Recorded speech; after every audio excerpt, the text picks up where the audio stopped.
Walang kawala ang isang most wanted person na may kasong qualified rape sa isinagawang operasyon ng PNP San Jose del Monte. Ang balita ay hatid ni Patrolwoman Mildred Tawagon.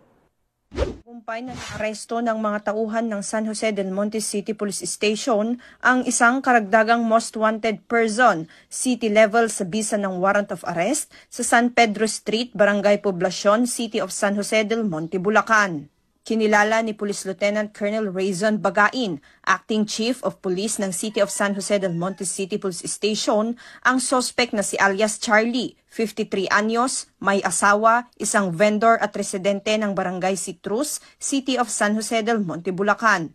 Ang operasyon ay sinagawa ng pinagsanib na puwersa ng Warrant Section ng San Jose del Monte City Police Station bilang Lead Unit 301st Maneuver COI at Regional Mobile Force Battalion 3. Nahuli ang akusado sa bisa ng warrant of arrest para sa kasong qualified rape of a minor by carnal knowledge na walang piyansa. Matapos ang pagkakaaresto, dinala ang suspect sa San Jose del Monte City Police Station Custodial Facility para sa wastong dokumentasyon bago isa ilalim sa jurisdiksyon ng korte.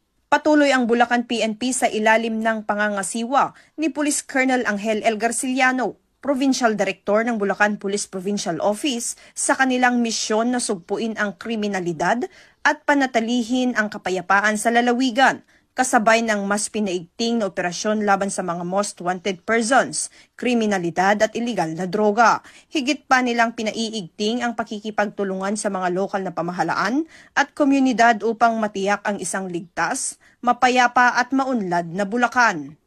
Mula dito sa Bulacan Police Provincial Office, ako ang inyong PNN correspondent, Patrolwoman Mildred A. Tawagon, alagad ng batas, tagataguyod ng Balitang Pulis.